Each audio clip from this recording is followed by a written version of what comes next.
Tiga pasangan calon presiden dan calon wakil presiden sudah siap bertarung pada Pilpres 2024. Salah satunya adalah Ganjar Pranowo yang berpasangan dengan Muhammad Mahfud MD yang mempunyai visi menuju Indonesia unggul, gerak cepat mewujudkan negara maritim yang adil dan lestari. Dengan waktu yang tersisa tinggal 3,5 bulan lagi, pasangan Ganjar Mahfud harus bisa meyakinkan para pemilih yang sebagian besar kali ini berusia di bawah 45 tahun. Bagaimana strateginya? Dalam special interview kali ini, saya akan mewawancarai bakal calon presiden Ganjar Pranowo dan bakal calon wakil presiden Muhammad Mahfud MD. Ditunggu-tunggu oleh seluruh rakyat Indonesia, calon presiden Bapak Ganjar Pranowo dan calon wakil presiden Bapak Profesor Mahfud MD.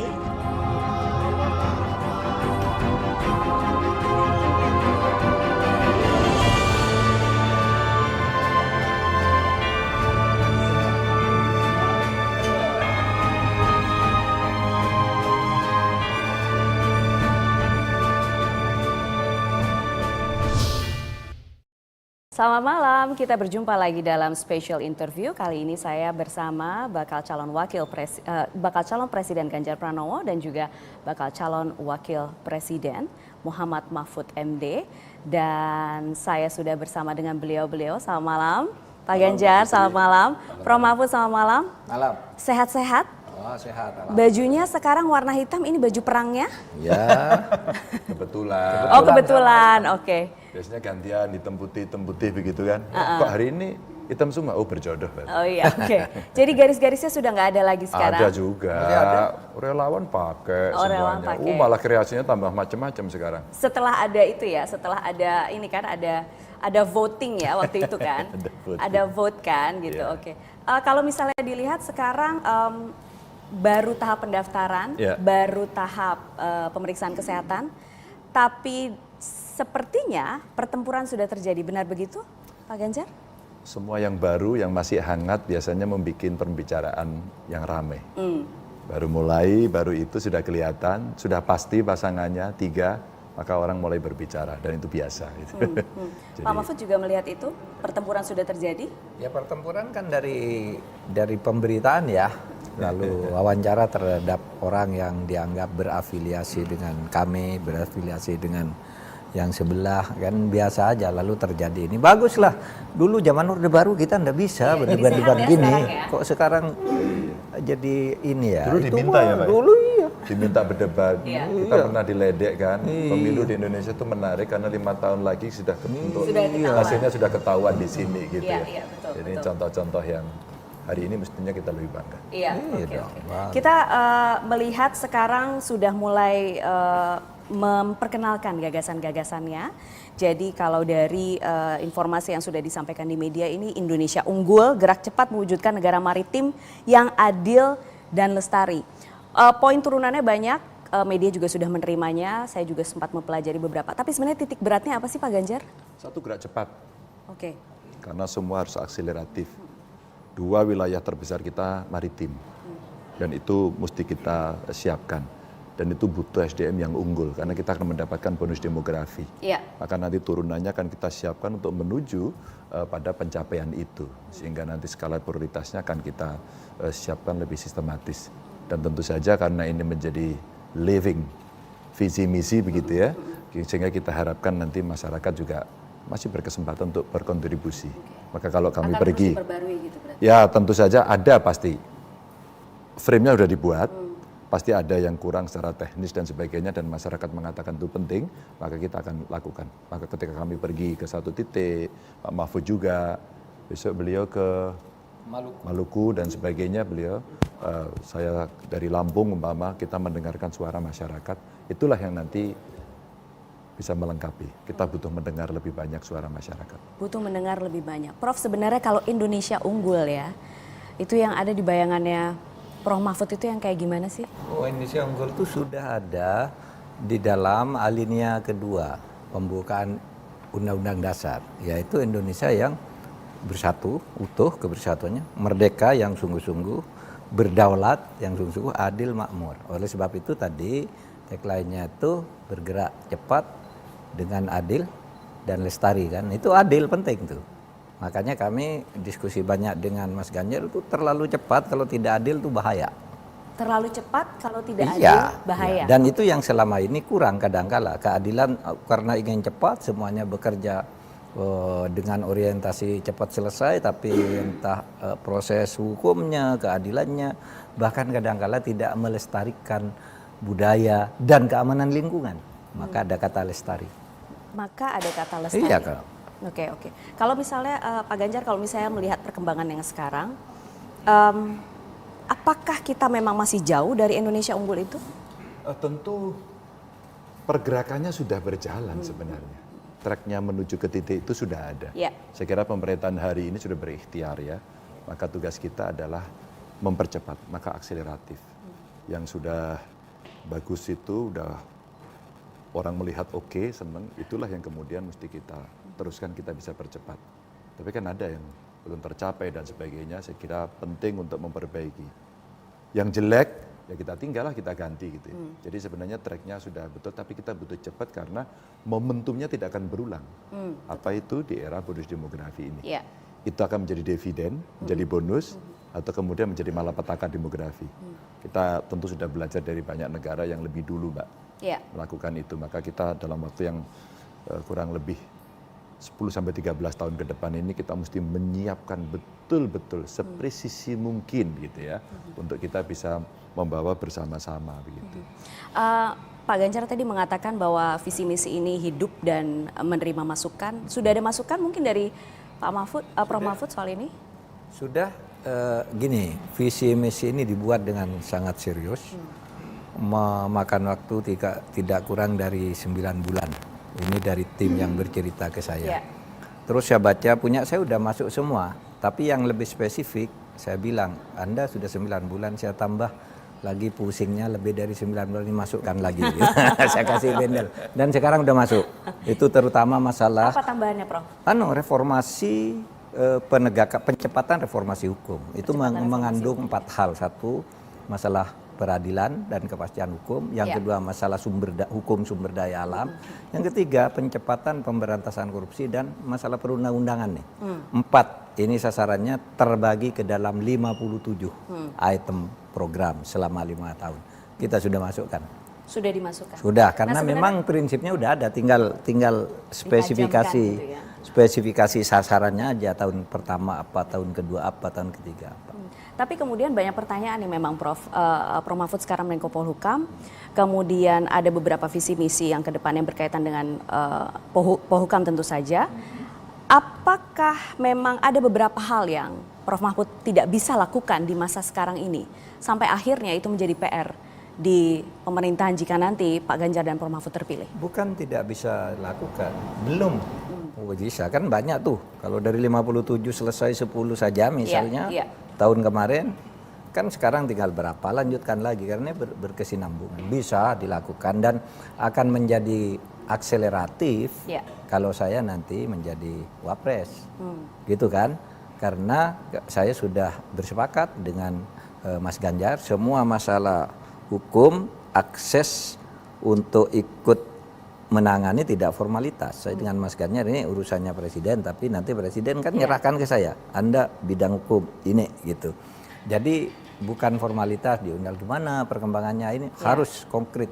Setiap waktu, paling tidak setiap semester gitu ada laporannya. Semester ini nih yang sudah dicapai, ini belum karena masalahnya ini. Nah itu saya kira tidak sulit saya mengerjakan itu bersama Mas Ganjar, karena Mas Ganjar itu berteman dengan saya sejak tahun 2004 dan selalu sama pikirannya dalam melihat masalah. Gitu ya? Nyambung. Jadi kalau istilahnya, dan kami tidak pernah punya egois saling berebutan atau saling saling tidak suka lalu saling menghindar, enggak, bersama aja, enggak akan rebutan, tidak akan saling menghindar. Nggak ada diam-diaman gitu, jadi selama ini komunikasi dari dulu sudah terjalin dari baik dulu, gitu ya? Iya. Jadi benar ya Pak Ganjar satset, Prof Mahfud tastis gitu? Iya. Iya kan? Itu ya istilah yang kami pakai gitu. Tapi saya spesifik ingin menanyakan soal image penegak hukum ya. Karena ini menjadi pembahasan luar biasa di luar sana, di masyarakat bawah. Warga masyarakat umum seperti saya ini ya dan lain-lain dan teman-teman yang di luar sana. Image-nya itu mungkin Prof juga lihat bahwa kurang baik sekarang. Kalau misalnya saya bisa haluskan ya kata-katanya. Sulit atau mudah sebenarnya mengembalikan image itu, Prof? Karena gini, sampai ada tagar percuma lapor polisi, kemudian tidak ditindak sebelum viral, yang begitu-begitu loh, Prof. Agak sulit, tapi ada dua hal kuncinya. Satu, aktor. Aktor terutama di tingkat leader ya. Oke, jadi top down ini. Iya, bukan top down anunya, tetapi kepemimpinannya itu aktornya harus aktor kepemimpinan yang bersih. Tidak kolutif dan berani, tidak tersandera. Jadi aktornya harus bersih dan harus berani, tidak. Maka sering saya katakan gini loh Mbak, kita tuh sebenarnya punya lambang merah putih itu udah bagus. Merah itu artinya orang harus berani. Tapi orang berani kalau tidak putih, kalau tidak bersih itu bahaya. Bisa cebur ke laut. Tapi orang putih, bersih gitu tapi tidak berani untuk apa juga. Butuh sudah hebat tuh para pendiri negara memberi merah putih itu kepada kita. Oleh sebab itu di situ aja kita bangun kepemimpinan yang merah putih.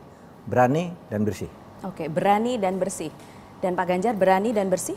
Oh iya. Maka kami berdua kenapa membuat ini menjadi prioritas, Pak Putri. Kalau kemudian penegakan hukumnya bagus, kepastian hukumnya bagus, ya enggak? Ya. Keadilannya itu mengarah. Kita tidak utopis ya, pasti tidak ada yang sempurna, tapi sudah mengarah menuju titik yang diinginkan masyarakat. Rutenya udah jelas, masyarakat pasti suka kok yang ini. Gitu. Kenapa Pak Mahfud sulit? Pak Mahfud Menko ini juga nanti berhubungan dengan banyak kementerian. Betul. Ini pengalaman beliau hari ini. Yang kedua tadi sudah disebut aktornya. Tapi kan Pak Mahfud nggak bisa ganti aktor ya? Karena Pak Menko. Jangan-jangan akan lebih mudah lagi ketika kemudian seluruh pengalaman yang ada itu kita putuskan berdua. Karena beliau wapres tinggal ngomong sama presidennya, setuju, oke, go. Jadi ganjalannya betul di aktornya sekarang? Iya penyakitnya kan itu. Masa masih tanya lagi, kan ada di aktor sebenarnya. Saya katakan pembangunan hukum itu kan 3 ya inti. 1 substance isinya, kedua structure, 3 culture. Ini yang rusak kita di structure, di aparat. Itu saya kira hasil studi dimanapun itu di kampus-kampus. Tapi yang mau menyentuh ini kadangkala belum banyak. Kita perbanyak. Karena tidak berani itu? Iya, bisa jadi. Bisa jadi. Nantilah kita urai. Nanti kita urai. Setidaknya ada benchmarknya lah, ada tokohnya. Polisi ada Hugeng. Iya. Ya enggak. Jaksa Suprapto, Jaksa Agung Suprapto. Ya, dulu Ada Baharudin Lopa. Hakim banyak sekali. Ya. Wismar Siregar waktu itu. Wismar Siregar, Jadi Artijo. sebenarnya Artijo ya. Jadi artinya sebenarnya kita tahu ada benchmarknya kok. Iya. Jadi paling gampang aktornya tiru aja value itu pada keputusan itu. Sehingga kalau kemudian ini bisa kita sampaikan kepada masyarakat, kita akan tahu dan kita dua tidak punya beban-beban berat untuk melakukan itu karena kita tidak melakukan itu kan. Enak sekali gitu. Oke, baik.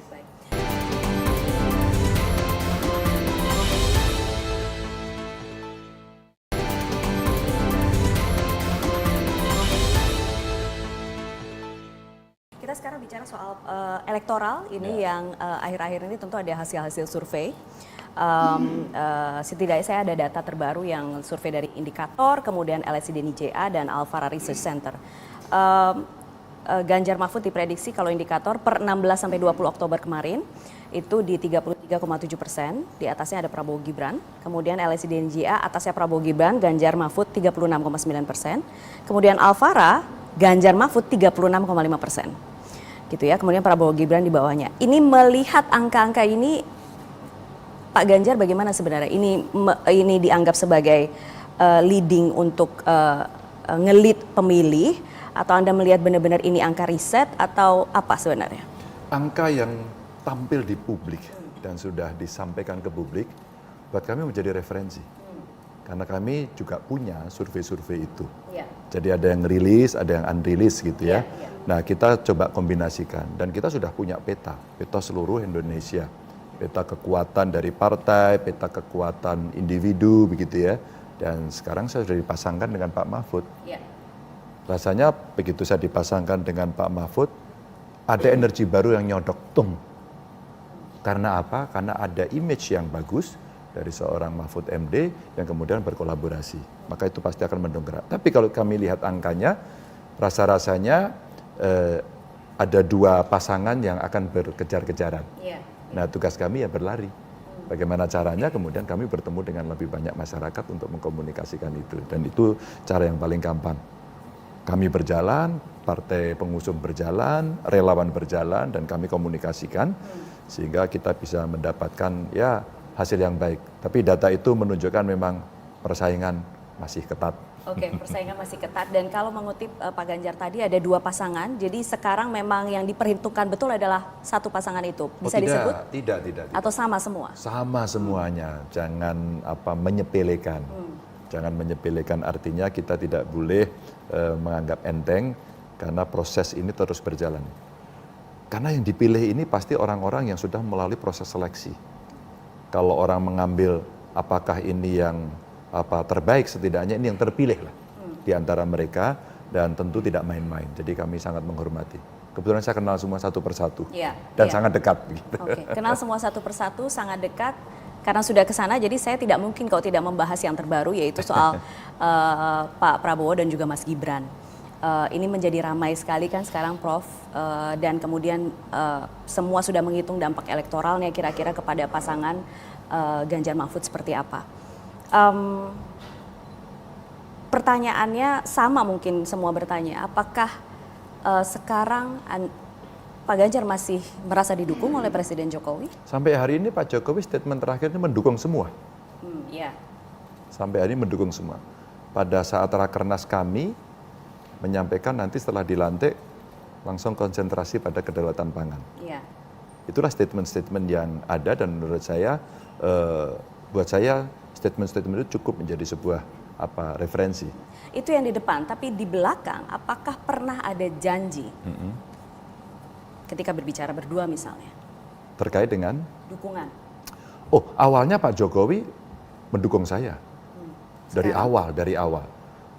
Sampai dengan rakernas beliau masih menunjukkan statement itu. Terus kemudian terakhir ada statement, sepertinya beliau menuju ruang netral. Saya kira itu kami hormati ya. Kami mendukung semua, begitu. Saya kira posisi itu posisi yang paling bagus, dan kami sekali lagi sangat menghormati. Karena saya sangat dekat beliau menjadi mentor saya pada saat kami melaksanakan pemerintahan, hubungan gubernur dengan presiden, dan kami membantu beliau di kepanjangan tangan beliau di tingkat daerah. Jadi kami komunikasi cukup intens. Maka yang kita lakukan dari tim kita dan partai-partai adalah kami sekarang bekerja. Seluruh mesin digerakkan dan makin masif dengan segala teknologi yang kita miliki. Jadi banyak skenario yang akan terjadi, dan tentu kami sudah siap. Kalau misalnya sebenarnya saya mau mencuplik sedikit yang Pak Ganjar tadi sampaikan, dari mendukung sekarang netral, itu bukannya mundur ya Pak sebenarnya? Kalau mungkin itu menjadi sebuah sikap kenetralan beliau agar kontestasi menjadi fair, saya sangat menghormati. Karena beliau hari ini faktanya adalah presiden, dan kemudian dia harus berdiri tegak semuanya. Maka Pak Ganjar berarti nggak didukung, nggak sakit hati dong? Oh enggak. Kalau beliau menempatkan dalam posisi itu, justru kita sangat hormat. Gitu. Prof Mahfud, tapi sebenarnya kalau Prof Mahfud lihat, apakah memang bentuk dukungan dari Presiden Jokowi itu masih diperlukan dan diperhitungkan? Ya pastilah presiden kan. Presiden dengan pasti banyak iya, dan banyak sumber daya yang bisa digunakan. Oleh sebab itu dukungan itu menjadi penting. Tetapi sekarang dukungannya menjadi seimbang. Nah, maka itu bagus bagi seorang presiden gitu. Agar kita juga mendapat berkah yang sama, tiga pasangan ini. Ya kan, kalau netral kan berkahnya sama. Bisa sama-sama memanfaatkan kenetralan itu. Nah, oleh sebab itu kita pokoknya sudah siap kita bertanding gitu ya. Ya dengan situasi apapun yang berkembang. Sekarang situasinya netral. Saya sedikit membahas soal internal PDI Perjuangan, karena itu juga menjadi sorotan akhir-akhir ini. Soal posisi Mas Gibran di PDI Perjuangan yang kemudian dikatakan, ada yang mengatakan itu sudah otomatis keluar dari PDI Perjuangan, tapi kemudian Mbak Puan mengatakan, oh kan hanya bacawa pres gitu, seperti dipinjam misalnya. Posisi ini sebenarnya menguntungkan atau merugikan bagi Ganjar Mahfud? Biasa aja. Biasa aja? Iya, kalau PDI Perjuangan sepertinya akan solid gitu ya, akan solid. Tapi 1-2 bisa bergeser dukungan, namanya manusia itu bisa terjadi. Maka tidak ada yang 100% dalam survei partai A selalu mendukung calonnya. Maka proses Ya, yang pasti sekarang, ada pecah suara ya ya. pasti. Kadang-kadang ada split tiket juga yang terjadi. Nah, untuk posisi itu sebenarnya ya sudah, sudah terjadi seperti itu, relasi dengan partai kita serahkan sama DPP aja. Tapi sambil menguatkan di bawah. Oh tentu saja, kita tidak bisa lagi dengan romantisme status gitu ya. Statusnya seperti apa dan sebagainya. Kami lebih berpikir pasangan Ganjar Mahfud bertemu lebih banyak masyarakat, mendengarkan dan apa PR besar yang mesti kita lakukan. Sehingga kami bisa meyakinkan masyarakat, kenapa sih harus memilih Ganjar Mahfud begitu ya. Itu yang masyarakat perlu kita edukasi, sehingga dia yakin betul pada pilihannya. Prof. Mahfud kan bagaimanapun dalam perjalanan ini saya sudah mendapatkan informasi tadi tidak cuti, kemudian jadi hanya Tidak 1 minggu mundur sekali. cuti, ya. Tidak perlu cuti, tapi 1 minggu sekali izin begitu ya, Prof? Ya, 1 minggu sekali cuti. 1 minggu sekali cuti. Artinya sekarang melihat ada Mas Gibran di kubu lawan, di kubu Prabowo Subianto, itu artinya Prof. Mahfud sudah siap katakanlah berhadap-hadapan dengan Presiden Jokowi, karena bagaimana kita tahu Mas Gibran putra sulung beliau. Siap beriringan lah, berhadapan kenapa? Beriringan menuju sana nanti, kan tidak harus berhadapan. Iya kan? Kenapa harus dikatakan, kalau berhadapan tuh kesannya bertarung gitu ya. Kalau berebut Tapi berlari ini ke kan sana tarung, kenapa? Prof. Ini nggak tarung memang. Hah? Ini memang Ya nggak bertarung dalam arti berhadapan, saling menjatuhkan, saling pukul. Kalau itu tarung dalam arti lari tapi di jalan tujuan yang sama. Tidak harus saling sikut-sikutan kan. Tidak harus saling Siapa yang sikut-sikutan. paling lari cepat kan gitu. Oke, jadi untuk elektoral itu kemudian sama sekali tidak ada masalah menurut Ganjar Mahfud dengan apa sih dinamika yang terjadi saat ini, kan apapun bisa terjadi nanti. Ya, saya ikut di partai sudah sejak mahasiswa. Kami berdua pernah ikut kontestasi di DPR RI, ya.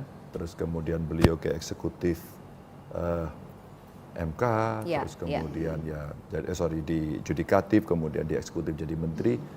Saya jadi gubernur. Jadi sebenarnya dinamikanya biasa saja. Siapapun yang kemudian akan ikut dalam sebuah kontestasi, ada mitra tanding katakan seperti itu, ya kita sudah tahu kok. Seperti layaknya olahraga ya, tinju pukul-pukulan, setelah selesai kan berpelukan. Dan itu kan tidak pukul-pukulan sampai sepanjang masa kan. Begitu waktu selesai kan selesai. Bubar, besok kita latihan lagi, yang menang diangkat tangan, terus kemudian saling pelukan. Kita sudah bertahun-tahun Mbak mengalami ini. Maka kenapa kemudian bahasa kami ya, kita beriringan, kita ayo kontestasi baik-baik gitu kan, untuk menuju titik itu pakai gagasan, jangan pakai politik yang bisa melukai hati orang, jangan membawa isu sara dan sebagainya. Bawalah gagasan yang kemudian memberikan harapan kepada rakyat. Kita udah punya Mbak, plan A, plan B, plan C gitu. Jadi ya adalah pengalaman itu.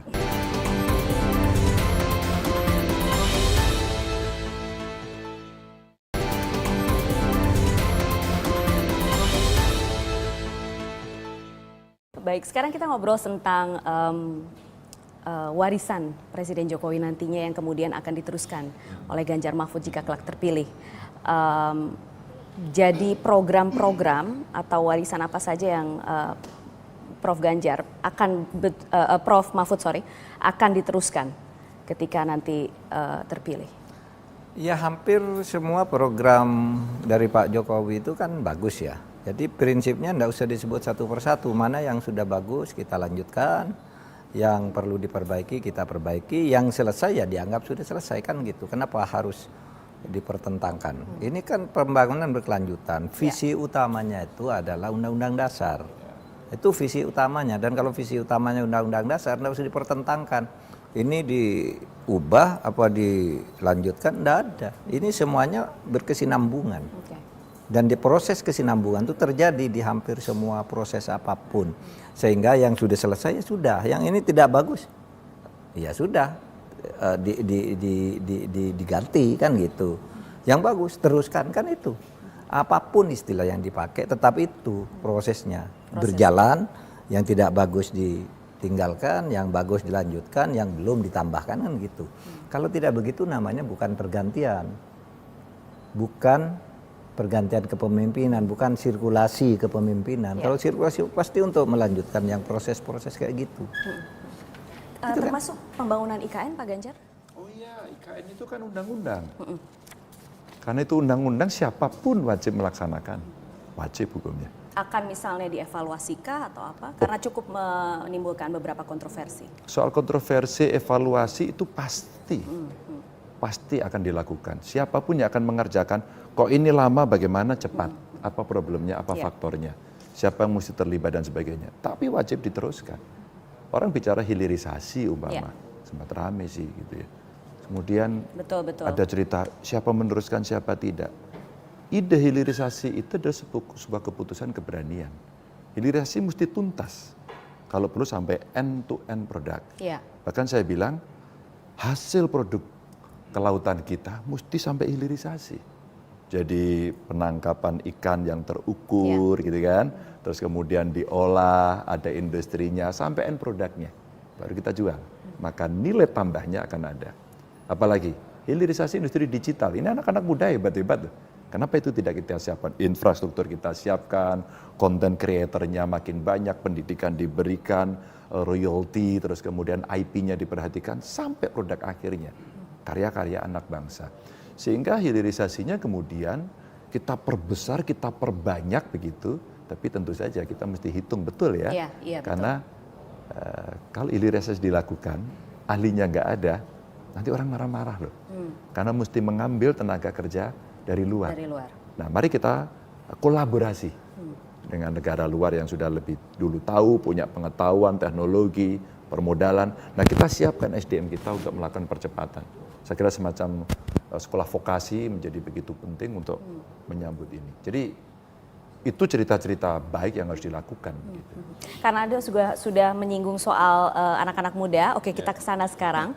Karena memang untuk pemilu 2024 ini pasti sudah tahu sebagian besar adalah pemilihnya muda, usianya di bawah 45 tahun. Ini saya ada data dari World Economic Forum. Ini adalah beberapa hal yang dikhawatirkan oleh para Gen Z dan milenial. Mulai dari biaya hidup, cost of living, kemudian unemployment, pengangguran, climate change, mental health, kemudian crime, personal safety, soal keamanan di sini juga masuk ternyata Prof. Mahfud.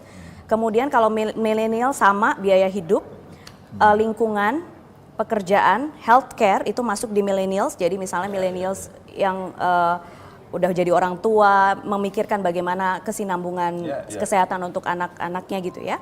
Kemudian sama soal keamanan juga. Pertanyaannya kira-kira apa ini?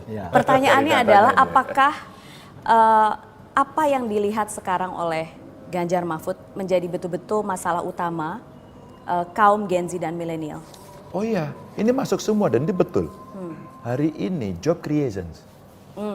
Ketika kita bicara job creations, maka kita bicaranya investasi, kita bicaranya menciptakan entrepreneur, ya kita memastikan hukum, ya Pak ya? Iya, kepastian hukum. Kepastian hukum dan itu saya ketemu juga dengan mereka. Yang kedua, saya pernah membahas 2 kali soal mental health of my generations, katakan gitu ya. Dan ternyata antusias, Mbak. Karena mereka, apalagi yang millennials ini, mereka kan masuk sandwich generations.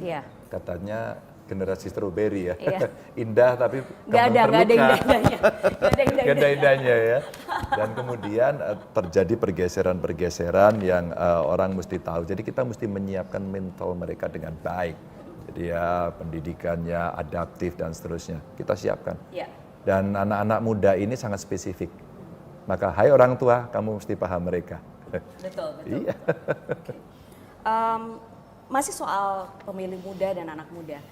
Kita bicara soal Indonesia Emas. Prof. Mahfud, Pak Ganjar, gambaran Indonesia Emas menurut Prof. Mahfud tuh yang kayak gimana sih? tadi sudah saya katakan Indonesia Emas itu Indonesia yang diinginkan. Wajah dan keadaan Indonesia yang diinginkan itu kan sudah ada di alinea kedua. Ya. Pembukaan Undang-Undang Dasar 1, merdeka yang sungguh-sungguh, berdaulat yang sungguh-sungguh, keadilan ditegakkan, makmur, kebersatuan yang sungguh-sungguh, itulah nanti akan jadi Indonesia Emas. Tapi kalau Anda bicara Indonesia Emas dalam ukuran ekonomi, sudah ada ukurannya tuh. Ya. Diperkirakan pada saat itu di atas 29.000 pendapatan per kapita pada tahun itu. Ya. Itu kan sekarang baru 4.400 ya. Nah, pada Indonesia Emas itu sudah 29.000. Angka partisipasi perguruan tinggi, pendidikan tinggi 74%. Sekarang kan baru 12, 11 gitu. Pada saat itu sudah 74. Jadi disertifikasi kegiatan-kegiatan pembangunan itu pada waktu itu sudah akan merata. Itu sudah dihitung semua Indonesia Emas itu melalui lembaga-lembaga ilmiah yang kredibel, dan hitungannya sama dan betul kan? Ya, ketika dirumuskan tahun 2010 dia mengatakan di tahun 2003 keadaannya seperti ini dan ini. Itu semua sudah terukur sehingga ukurannya di tahun 2045 yang disebut target awal Indonesia Emas itu, Indonesia itu sudah masuk kekuatan dalam trajektori peta dunia itu sudah 5 besar atau 4 besar, minimal 5 besar kalau kita bekerja seperti sekarang aja, apalagi kalau lebih cepat ya. Kita mungkin akan berlomba di keempat dan 5 itu dengan Jepang ya kan. Nomor 1 nanti trajektorinya itu dari hasil studi ilmiah itu kan RRC. Nomor 2 India, nomor 3 Amerika Serikat, nomor 4 Indonesia, nomor 5 Jepang atau Jepang yang nomor 4, Indonesia 5. Tidak akan keluar dari itu hitung-hitungannya. Kecuali ada kecelakaan. Ya, kecelakaan itu apa? Misalnya terjadi huru-hara karena penegakan hukum yang tidak benar. Oleh sebab itu kita harus kawal ini semua dengan penegakan hukum dan keadilan. Karena ketidakadilan itu biasanya memecahkan suatu bangsa. Orang kalau berlakukan tidak adil kan nasionalismenya runtuh. Ngapain ikut itu? Saya bisa sendiri di sini, pecah kan? Atau jadi ngapain ikut itu? lagi. Perang aja gitu kan? Nah, kita yang harus jaga ini. Ini sangat penting masalah penegakan hukum dan keadilan ke depan ini. Pak Ganjar, kalau misalnya dilihat soal Indonesia Emas tadi, tapi dikaitkan dengan kondisi kita sekarang, terutama anak-anak mudanya sekarang. Seberapa jauh atau seberapa dekat kita bisa mencapai itu sebenarnya? Kenapa saya suka cepat tadi ya? Karena mesti ada crash program. Kesehatannya baik, ibu hamil diperhatikan, bayi lahir diperhatikan, ibunya sehat, bayinya sehat. Maka investasi pertama kita punya generasi yang siap untuk kita didik. Maka akses pendidikannya bagus. Maka masa lama angka sekolah kita cuma 7 tahun, lebih dikit ada yang 8 tahun, SMP dong. Maka mesti ada akselerasi, maka akses pendidikannya mesti gampang. Kemarin kita sampaikan, kalau kita nemu orang miskin, keluarga miskin mohon maaf, ada satu anaknya yang berpotensi, sekolahkan, negara menyekolahkan dia sampai sarjana. Insya Allah ini akan terjadi perubahan yang baik. Perubahan yang baik dari sisi pendidikan. Ya. Mentalnya juga kita perbaiki, maka ini saya senengin ada mental health ini, mesti diperhatikan, termasuk spiritual. Tokoh agama penting juga untuk kita libatkan. Sekaligus mereka kuat, spiritualnya tasnya bagus, itu tadi biar nggak pecah. Moderasi beragamanya juga. Nah, kalau itu dilakukan, Mbak, seberapa cepat kita akan bisa lari lebih kencang. Maka saya bilang, bagaimana dengan nasib gurunya? Ya, pendapatannya kurang bagus, dia mengurus lebih banyak hal teknis. Maka kalau mereka kita tugaskan untuk lari lebih cepat, insya Allah saya yakin dia bisa. Nah, sekarang yang kita butuhkan apa? Satu data Indonesia yang sudah ada itu segera diputuskan, segera dipakai sebagai materi untuk penyusunan program. Sehingga presisi, terukur nanti.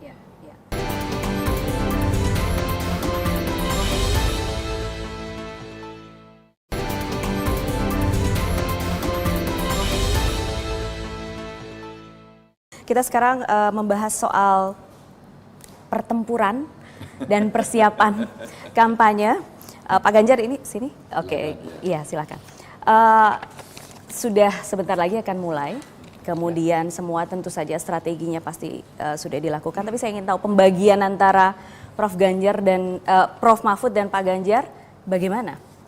Ya kami berbagi tugas. Bagi tugas. Bagi Kalau- wilayah, bagi bagi materi, wilayah, gitu. iya. bagi Oh, jadi, bagi Prof. materi, Mahfud bagi Indonesia konten, Timur, atau gimana? bagi wilayah. Nantilah itu sedang disusun. Saya di bagian mana, Pak Ganjar di bagian mana, kapan harus bersama-sama, materinya apa, kapan dan seterusnya itu sudah kita petakan sekarang.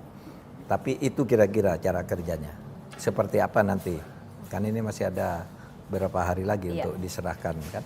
Betul, betul. Ya. Betulkah battleground-nya besok di Jawa Timur? Battleground-nya di seluruh Indonesia dong. Di seluruh Indonesia? Di seluruh Indonesia, bahwa Jawa itu memang menjadi area yang paling menarik ya untuk diperebutkan, ya karena jumlahnya paling tinggi. Tapi kalau menurut saya tidak hanya cerita soal elektoral, tapi juga representasi dari kewilayahan. Karena jangan sampai nanti muncul persepsi, ya yang paling banyak di situ maka nanti hanya akan perhatian di situ. Salah. Maka nanti kita akan melihat baik wilayah maupun SDM-nya kalau diukur bahaya Mbak. Gini rasionya menjadi tidak bagus, terus kemudian Williamson-nya juga sama indeksnya, maka nggak bisa. Jadi kalau suara Jawa ya pasti diperebutkan. Tapi perhatian dan representasi dari wilayah luar Jawa menurut saya penting. Maka kenapa kemarin saya ke Sumatera, beliau mau ke Maluku dan sebagainya itu area yang perlu dikunjungi. Saya pengen segera ke Papua sama Aceh. Itu. Prof, tapi kalau misalnya melihat katakanlah dari memang data-data kemudian disampaikan ada perebutan yang luar biasa di Jawa Timur misalnya, kemudian sudah ada dukungan dari Mbak Yeni Wahid gitu ya, itu seberapa pengaruh atau seberapa besar dampak yang kira-kira diharapkan? Ya pastilah sekurang-kurangnya dampak psikologisnya gitu. Kita akan senang seperti yang dilakukan Mbak Yeni Wahid hari ini mendukung kami. Ya pasti itu memperkuat menambah kekuatan kami. Psikologisnya terutama. Psikologis terutama. Kita bicara Jawa Tengah juga sekarang Pak Ganjar. Kalau misalnya dilihat di sana kemudian ada Mas Gibran sekarang, apakah masih perhitungannya masih sama bisa menang mayoritas misalnya di Jawa Tengah? Masih, karena Jawa Tengah kandang banteng. Maka sekarang kadernya pasti siap. Mas Gibran juga masih banteng kan? Sampai hari ini iya, tapi saya kira sistem kepartian kita bisa berjalan sesuai dengan yang sudah ditugaskan ya oleh partai. Dan biasanya kita luar biasa Mbak bekerjanya. Itu pengalaman saya. Waktu saya running gubernur periode pertama dulu Mbak, lawan saya juga sama. Ada yang ex PDI Perjuangan, 2 lagi. Ada yang simpatisan maju. Dan yang menang saya waktu itu. Itu artinya konsolidasi yang cukup kuat di tubuh kami. Tapi tentu ada plan A, plan B, plan C yang kita nggak boleh sombong gitu ya. Untuk kita tetap bekerja ketemu dengan masyarakat itu. Kalau dari beberapa survei seperti yang tadi saya sampaikan di awal, kemungkinan besar akan berlangsung selama 2 putaran. Ya. Ini menguntungkan atau merugikan atau bagaimana sebenarnya Ganjar Mahfud melihat prediksi 2 putaran? Ya lepas dari soal menguntungkan atau merugikan, kami siap dengan 1 putaran atau 2 putaran, gitu aja. Sekalipun Pak Arsyad sudah mengatakan targetnya 1 putaran 54% gitu misalnya. Kalau spirit cita-cita sebuah kesempurnaan ya 1 putaran menang mutlak. Kesempurnaan Mbak. Tapi kenapa sampai ada 2 putaran? Karena sebenarnya pembuat undang-undang saat itu sudah melakukan simulasi. Kalau pasangan seperti ini dan sebagainya akan terjadi seperti itu. Dan memang mahal kalau 2 putaran. Betul. Dari sisi pembiayaan, beban-beban psikologis masyarakat gitu. Makanya benar Pak Mahfud tadi, kita siapkan skenario 1 putaran, skenario 2 putaran gitu. Dan karena ini sistem ya semua mesti siap, termasuk masyarakat gitu. Saat berkampanye nanti Pak Ganjar, Prof Mahfud, saya ingin tahu apa value atau nilai yang akan dibawa, dipegang dan disebarluaskan. Dari Pak Ganjar dulu, kalau bisa 3 kata Pak. Jujur ya, berintegritas, positif. Oke, jujur, berintegritas, positif. Prof Mahfud? Sama, konsisten, jujur, berani. Konsisten, jujur, Berani. berani. Berarti Jujurnya sama ya. iya, jujurnya sama. Memang berarti emang udah nyambung udah dari lama kan katanya, jadi nggak jauh-jauh pikirannya. Jadi siap tempur sekarang? Insya Allah karena kita sudah mendaftar dan sekarang kita tunggu keputusan ya kami harus berjalan bersama dan kami akan menjemput itu dengan cara-cara yang lebih baik, lebih etis dan edukatif. Oke. tetap nih ada pertanyaan ini yang terakhir. Karena netizen bertanya ya. Mbak Putri tolong tanyain dong, singkatannya apa? Singkatan apa itu? Singkatan Ganjar akronim Mahfud. ya. Akronim Akronim ya. itu nanti masih akan diputuskan dalam 2-3 Atau mau hari ini. voting lagi nanti?